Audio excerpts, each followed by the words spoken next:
That joke they made, the one that pricked your skin a little too sharply, followed by a quick, "Oh, lighten up," that wasn't just a misfired attempt at humor.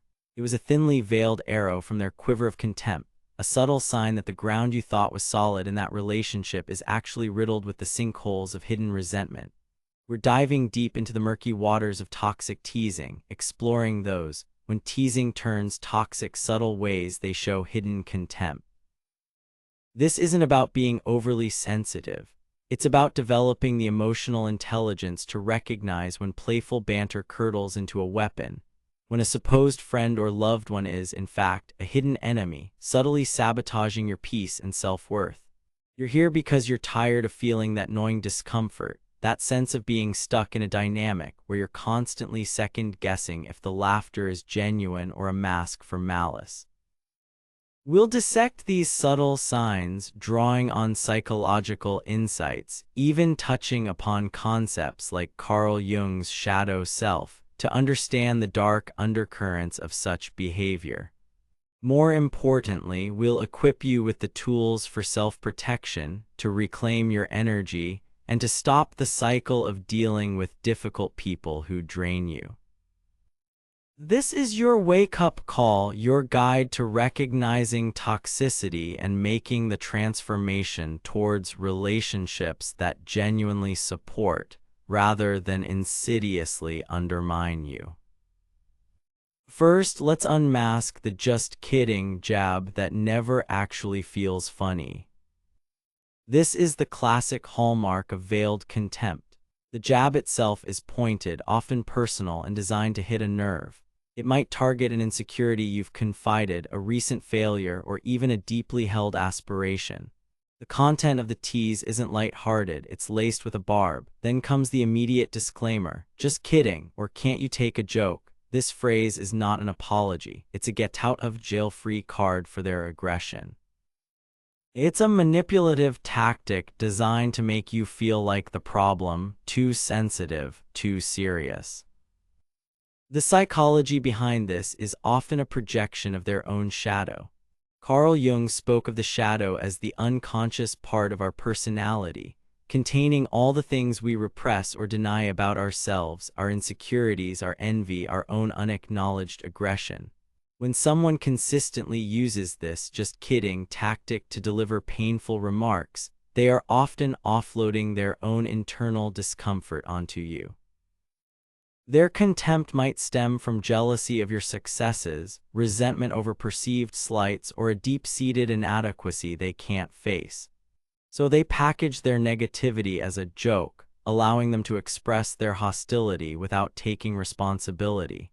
It's passive aggression in its most cowardly form. They get the satisfaction of landing a blow, then immediately sidestep accountability, leaving you confused and hurt. Consider Maya, an aspiring artist whose friend Chloe frequently joked about her art. When Maya shared a new piece she was proud of, Chloe might say, "Oh, that's interesting. Looks like something my 5-year-old nephew would draw. Just kidding, you know I love your stuff mostly." The "mostly" and the dismissive tone, followed by the quick "just kidding," left Maya feeling small and questioning her talent.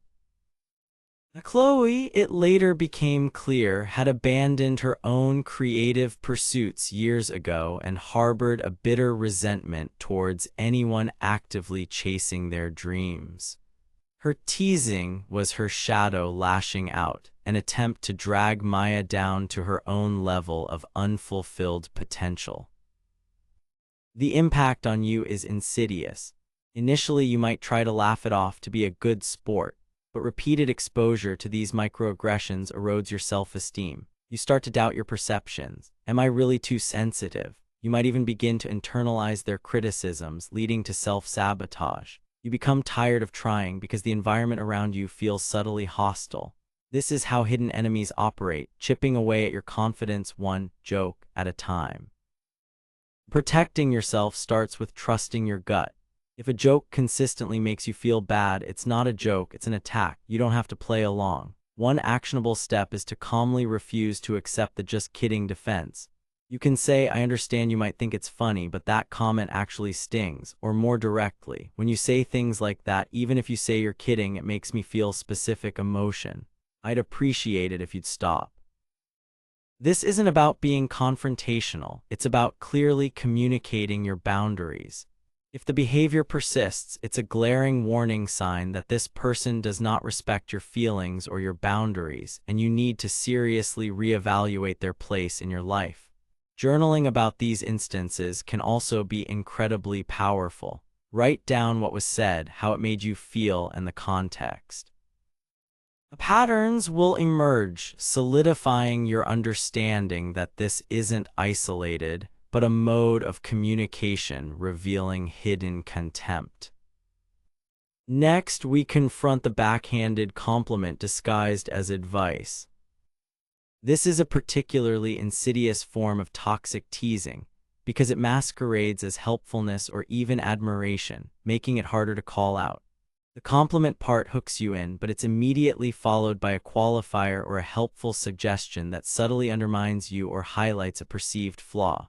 It's the "wow, you actually look really good today, you should try making an effort more often," or "that presentation was surprisingly coherent for you." Maybe next time, try to speak a bit slower though. The contempt here is wrapped in a veneer of superiority and condescension. The person delivering it positions themselves as more knowledgeable, more observant, or simply better than you. Their advice isn't genuinely intended to help you grow. It's designed to make you feel small, to remind you of your perceived shortcomings, and to reinforce their own sense of dominance. This often stems from their own insecurities or a need to control the narrative about your capabilities. They might be threatened by your strengths, so they find subtle ways to pick at them, ensuring you don't get too big for your britches in their eyes. This is a classic tactic of frenemies who want to keep you close but also subtly beneath them. Imagine Liam, who recently started a fitness journey and was proud of losing his first 10 pounds. His colleague Ben remarked, "Hey, looking a bit slimmer, Liam, that's great. You know, if you just cut out all those carbs you love so much, you might actually get into decent shape." Just some friendly advice. The initial acknowledgement of progress was immediately soured by the unsolicited critical advice that implied Liam wasn't doing enough, or wasn't smart enough to figure out his own diet. Ben, known for his own obsessive but often inconsistent gym habits, felt a strange compulsion to position himself as the fitness guru, even if it meant subtly demeaning Liam's genuine efforts. His hidden contempt stemmed from a competitive insecurity. He couldn't simply be happy for Liam's success without trying to one-up him or insert his superior knowledge. The impact of such backhanded compliments is a slow poisoning of your self-perception. You might start to second-guess your achievements, wondering if they're ever good enough. It breeds a feeling of being perpetually under scrutiny, always falling short. This can lead to a kind of paralysis, where you're afraid to share your successes or even try new things for fear of the inevitable helpful critique that will follow.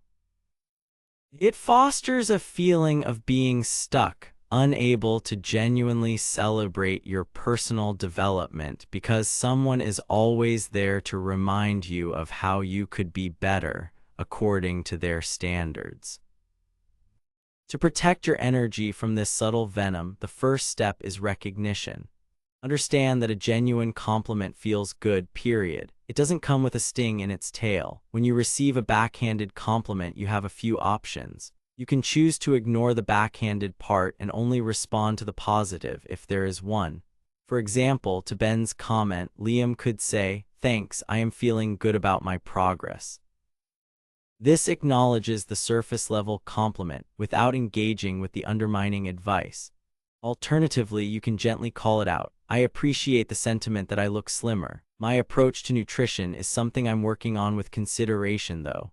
Or more directly, "Is that a compliment, or are you offering unsolicited advice?" This forces them to confront the nature of their comment. If this is a pattern, it's a clear sign of a toxic dynamic. Dealing with such difficult people might require creating distance or clearly stating that you are not looking for their advice unless you specifically ask for it. Remember, your journey of self-improvement is yours alone. You don't need validation or guidance that is actually designed to keep you down. Let's dissect another painful manifestation: the public humiliation dressed as banter.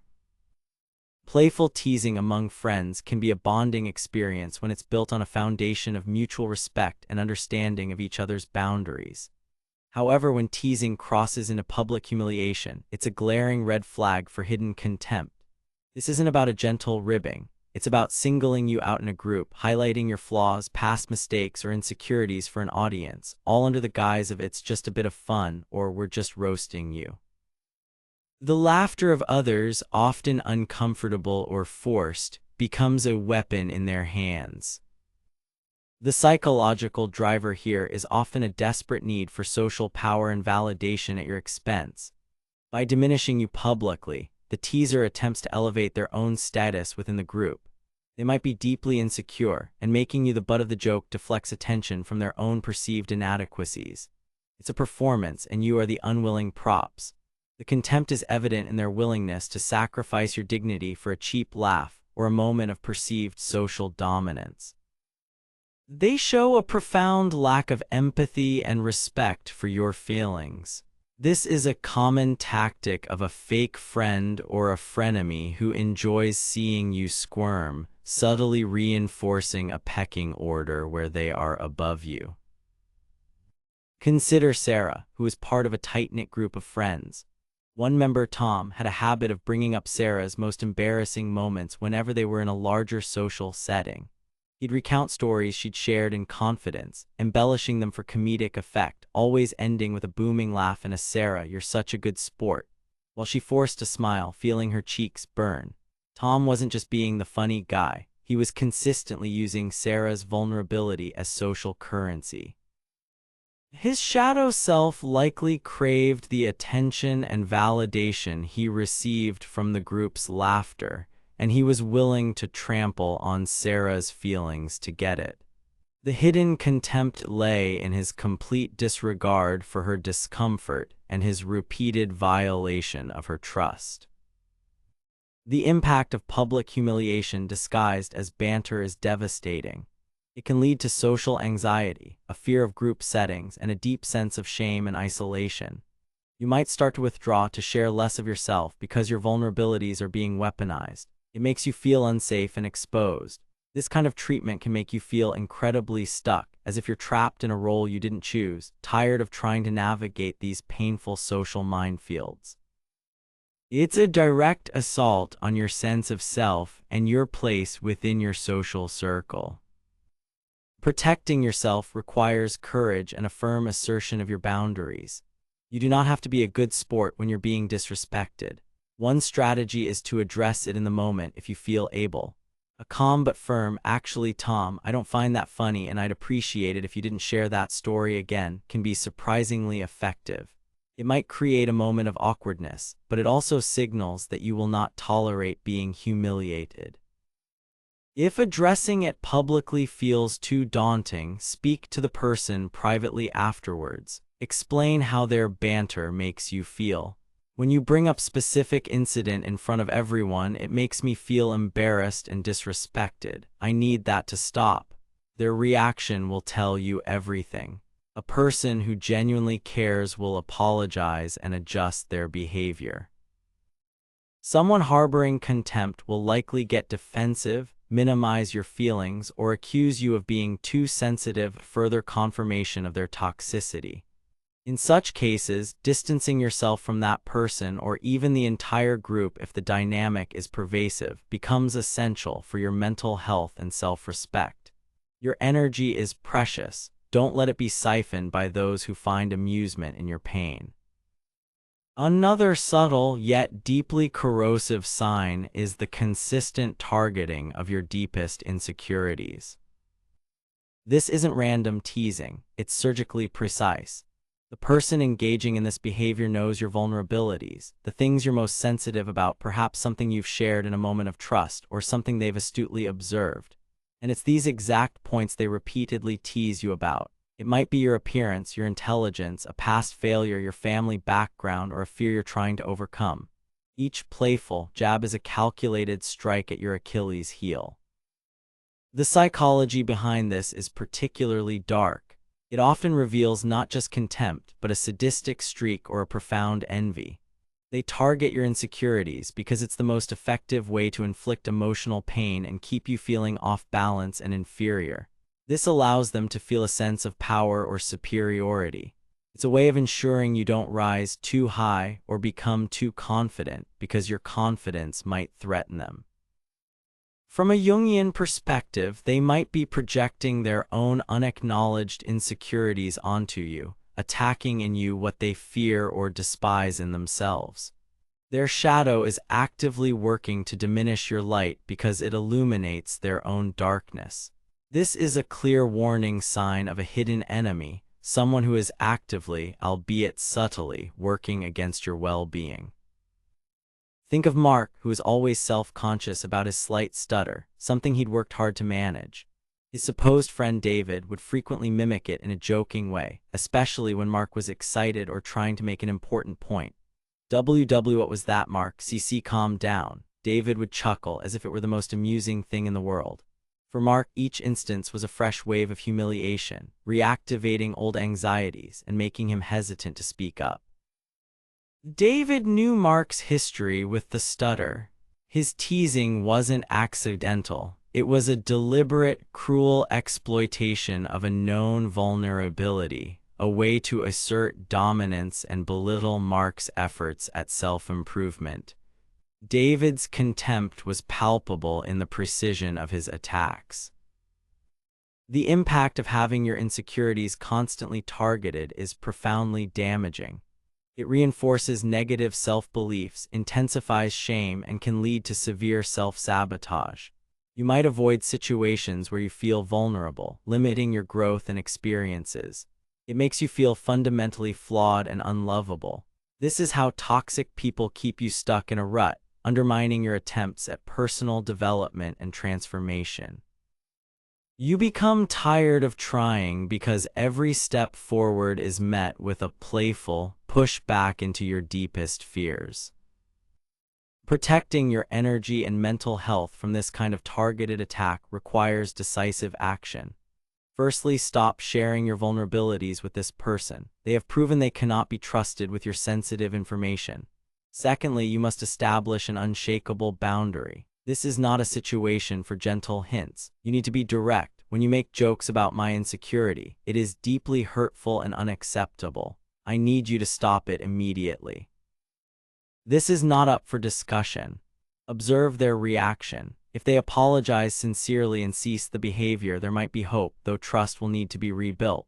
However, if they dismiss your feelings, call you sensitive, or continue the behavior, it's a clear indication of their ingrained contempt. In such cases, the healthiest response is to drastically limit or completely sever contact. No relationship is worth the price of your self-esteem and mental peace. Journaling can help you process the pain and anger and reaffirm your worth. Remember, their choice to target your insecurities speaks volumes about their character, not yours. Your journey to finding yourself and breaking these cycles requires removing those who actively try to tear you down. Now let's explore the undermining of your confidence with helpful critiques wrapped in teasing. This is a sophisticated form of manipulation where the person offers what appears to be constructive criticism or advice, but it's delivered with a teasing, condescending, or dismissive tone that ultimately erodes your confidence rather than builds it.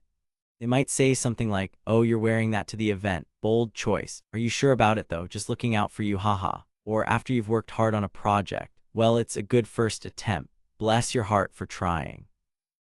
Maybe with a bit more work, it could be something.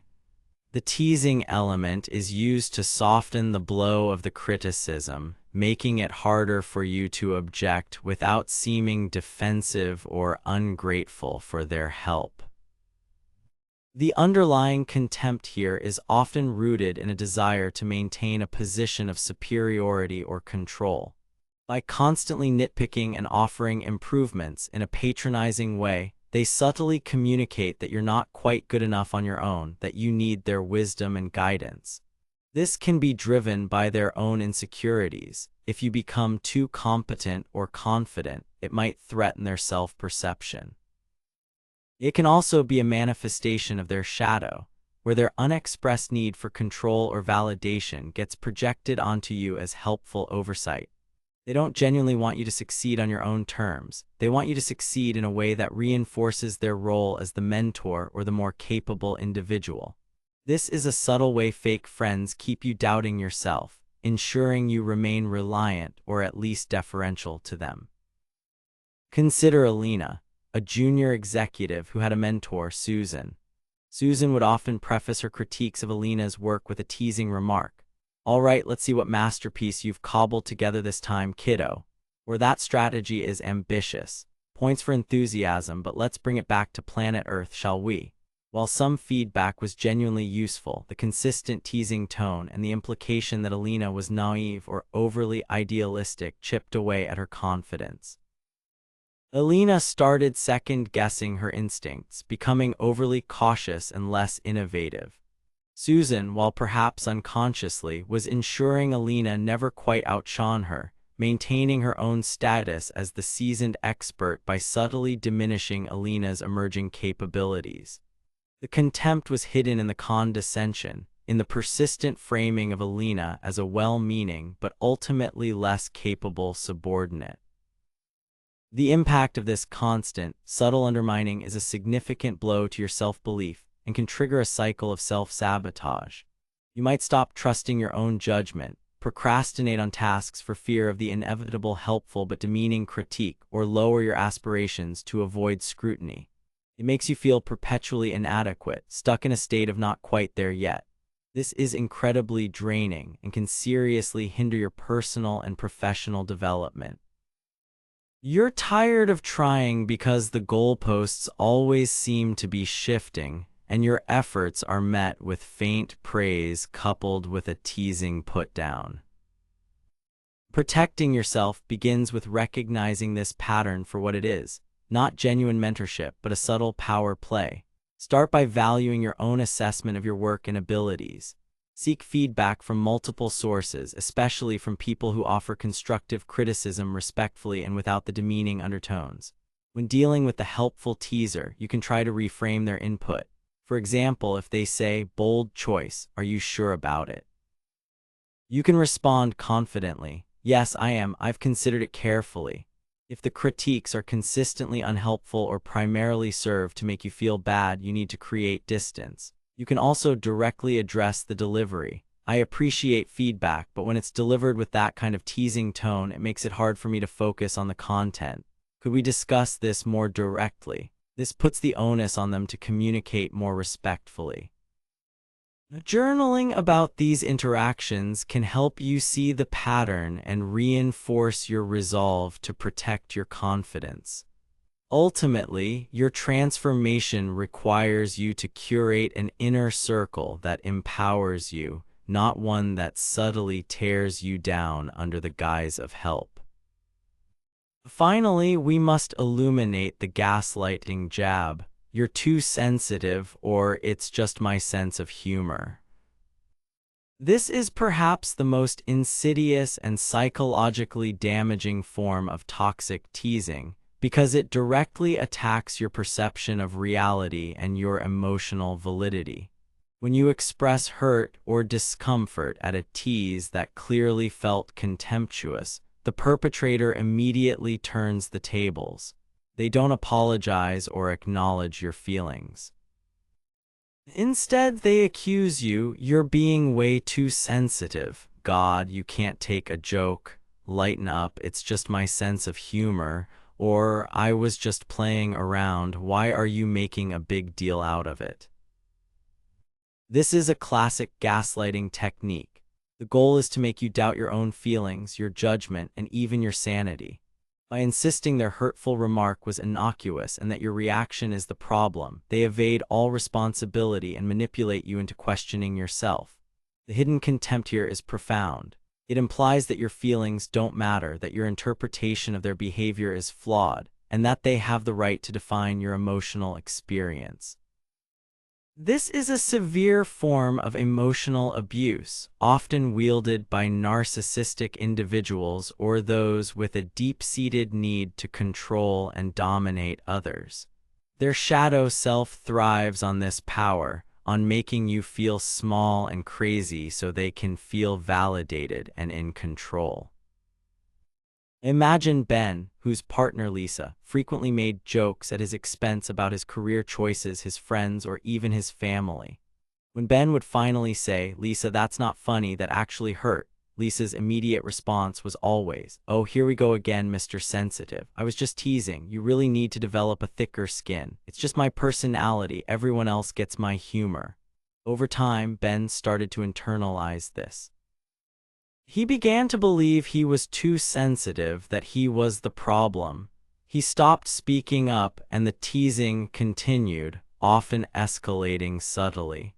Lisa's contempt was evident in her complete refusal to acknowledge Ben's pain and her insistence on her right to say whatever she wanted, regardless of its impact. The impact of this kind of gaslighting is severe. It can lead to chronic self-doubt, anxiety, depression, and a complete erosion of your self-trust. You start to feel like you're constantly walking on eggshells, unable to express your true feelings for fear of being dismissed or labeled. It makes you feel stuck in a disorienting reality, tired of trying to understand what's real and what's not. This is how toxic individuals break down your defenses and create a dependency on their version of events. It's a direct path to self-sabotage as you lose faith in your own inner compass. Protecting yourself from this requires a radical commitment to validating your own emotions. Your feelings are your truth. If something feels like contempt, it likely is, regardless of what the other person claims their intention was. The first step is to recognize gaslighting when it happens. Label it in your mind. This is gaslighting. They are trying to make me doubt myself. Do not engage in an argument about whether or not you should feel a certain way. Your feelings are non-negotiable. A powerful response is to calmly state your reality without jade, justify, argue, defend, explain. You can say, regardless of your intention, that comment was hurtful to me and I'm not okay with it. Or, I understand you see it as a joke, but I don't. Please don't say things like that to me again. If they persist with "you're too sensitive," you can reply, "My sensitivity is not the issue here. The issue is the impact of your words."